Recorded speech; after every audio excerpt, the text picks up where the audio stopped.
Hi friends, today I'm going to cover Azure Server Migration. In my next parts, you will see how to implement on the Azure portal and as well as on your physical servers. But before that, you try to understand the fundamentals of the server migration, then you can jump into the action. Let us go through the Azure migration process. So usually when you want to migrate any of your on-premises servers or maybe from AWS or from GCP, you need to perform certain strategy and plan the things accordingly. Usually when you are starting the migration process, you will pick any one or couple of the servers and then perform the migration. Then you will get some learnings. Based on the learnings, you will go to the further process like moving the bulk servers. Probably with the next bulk will be 20, 30 and then later 50, 60 kind of approach you can take. But yeah, before you go further, usually you need to perform at least on your couple of servers as part of the POC or piloting, then you can proceed. Let us first go through the approach how you will do it on the Azure side.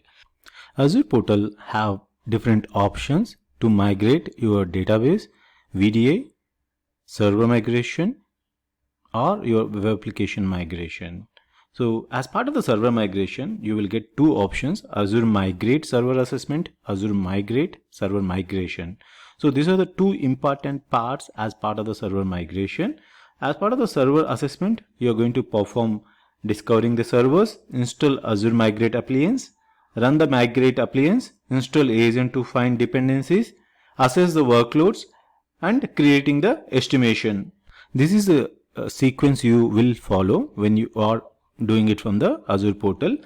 As part of the discovering servers, you will first need to install the Azure Migrate Appliance on your targeted server, like the one which you are going to migrate to the cloud. And the second step, you will run the Migrate Appliance. First you need to install that and you will need to run that Migrate Appliance. Then there are some sequential steps which will be run on your browser. Then after that, you will need to give a few hours of time. Microsoft shows like 15 minutes for each mission, but it took a lot of time for me. After you find the missions on your discovered section, you will need to install the agent to find all the dependencies within your server groups or within that particular server, like how many services are running, how many ports are opened, and what are the things need to be installed to replicate that particular server. All those things will be identified as part of the dependencies mapping. So after that, you will be able to assess your workloads. So as part of this, you will be able to edit the identified components and recommended components, or you can as it is take the recommended components and calculate the estimation. I mean, you can put the estimation based on the components or the resources required from the Azure.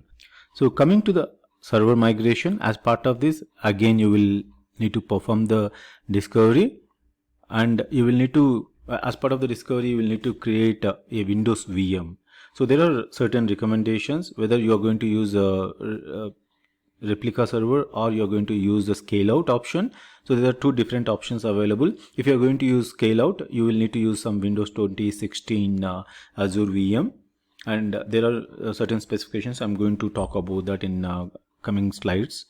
So after setting up that, you will need to install the scale out or replicate appliance. Then after that, you will need to install mobility services on your on-premises or EC2 or any other physical server. Then after that, you will see the discovered servers under your migration panel. Now you can start replicating the servers identified. So then after that, you can also test the migration. It is always recommended to go with the test migration, then only you migrate the servers.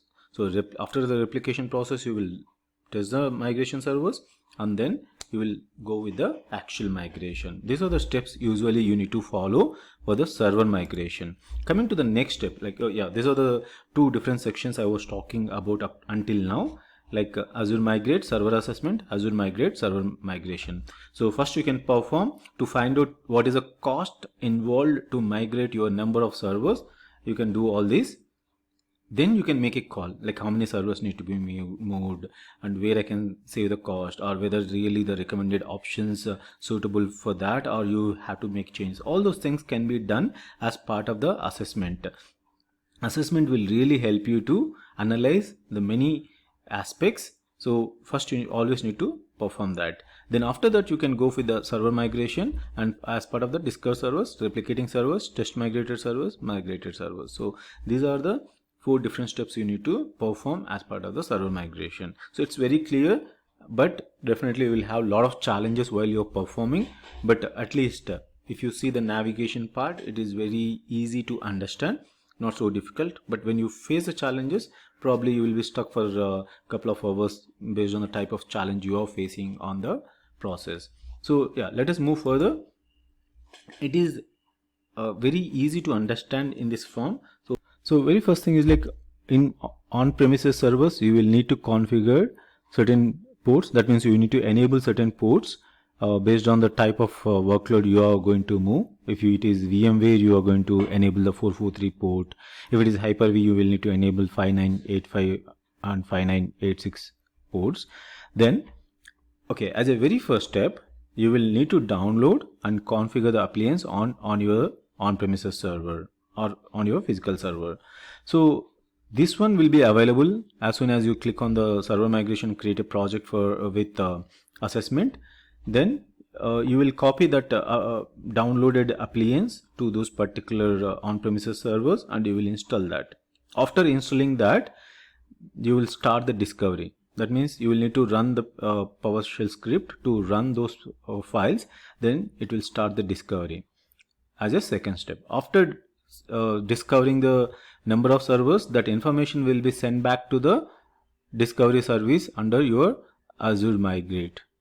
So under the Azure Migrate, you will be able to see now the number of servers which need to be migrated. Then after that, you will enable the agents, like you will need to install the agents on those particular servers to find out all the dependencies. So after finding the dependencies, you will be able to create the assessment and calculate the cost. That's the third step. Okay, so we perform download, start, discovery, and then creating the assessment. Then after calculations, you can again go back to your server migration part. You can again perform the discovery, and as part of this, you will need to download a replication tool. Our replication server need to be configured. For that, you will need to take one more Azure VM instance and then configure, like they have suggested Windows 2016 for scale out type of server setup. So you need to install that software on the Windows 2016 VM. So that you will need to do on the fourth step. Then after that, you can start replicating by using those tools.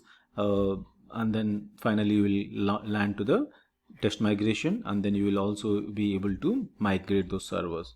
So this is just at a nutshell to understand like how it happens from on-premises to discovery to on-premises. So let us move forward there.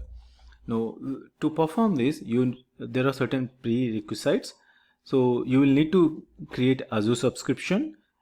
I have tried with a free trial, but it did not work. Hence, I suggest to go with the pay as you go option and be very careful on the costing model. And coming to the on-premises server, so either EC2 or computing engine or any physical server is required. Anyway, you're going to migrate those things, right? So if you're just only practicing, then you can create some EC2 on AWS or compute engine on the GCP, or you can configure your own machine as a physical server and then perform the whole story. Coming to the next one, Azure Migrate Installer. You need to download and then install this particular software on your intended server, like on which you are going to perform this migration. So the next one is ports. You need to enable 443 HTTPS and inbound ports. Anyway, usually outbound traffic will be completely open, and then these are the ports required. Check the firewalls. sometimes check for the firewalls might be closed, so you must need to enable certain firewalls. So check those firewalls. I'll show you a couple of screenshots where I anticipate that it is going to be wrong. Then the next one is install agents once your machines are discovered to get mapping. So you need to install once the machines are discovered. So that is very easy process anyway.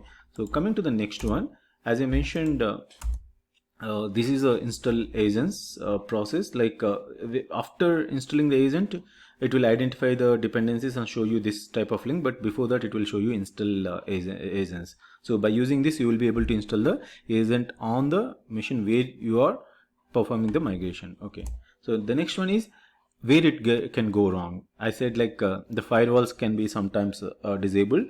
So that's where I have taken the screenshots for a safer side. If assessment got issues like on the firewall side, you can check Windows Remote Management HTTP in, and usually it might be the remote IP addresses here at the bottom. It could be like these IP addresses. Instead of that, you can mention any IP addresses or at least the IP address which is required as part of your migration process. That means assessment process. Okay. Coming to this one, dependency maps, like once you install the agents and then performing that dependency required process, you will see this type of mapping back on your portal. So you will see like number of services and the number of machines running and the number of ports enabled or any other VMs are running. So all those type of information will be appeared in the form of the map. It will be really helpful for you to understand like how many how many ports are open, how many services are opening, and at the same time to make sure that you are not missing anything while you are replicating the servers. So coming to the next one, as part of the replication process, the actual migration phase, then you will need to configure Windows 2016 Azure VM. But if you are going to do a replication appliance, then you will have I think Windows 2019 server, and there are different specifications. This specification is for the scale out option. So you will need Windows 2016 and with 600 plus GB disk space, 8 cores, 16 GB RAM. This is the minimum. Again, it depends on the number of servers you are going to migrate. In case if it is going to be 75 to 100, I think this is the specification. In case if you are going to perform like 100 to 150 servers, then you will have to go with the above level specification. They have clearly given in the links.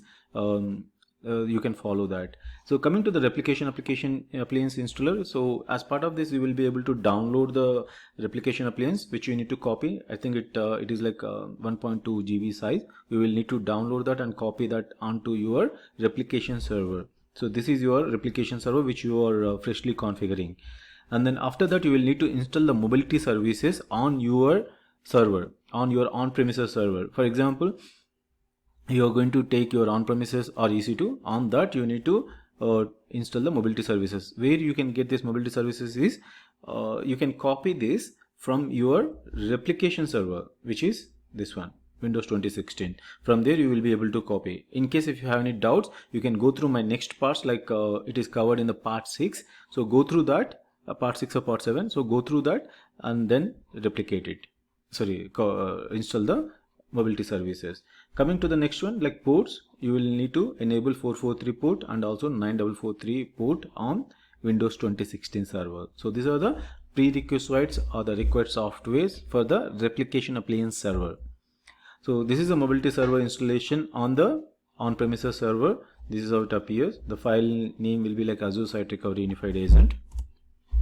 So where it can go wrong is sometimes after you install these mobility services, you may find this in-image services might got stopped. You have to make sure that Scout application service and VX agent are running. Okay, just make sure right click on that and start it. That's it. So that's how you can solve the problem in case if any issue occurs. So you're now set to start the migration process. Follow my next videos. If you have any issues during this process, please write it in the comments. I will definitely reply and try to help you to solve your problem. Thanks for watching my videos and all the best.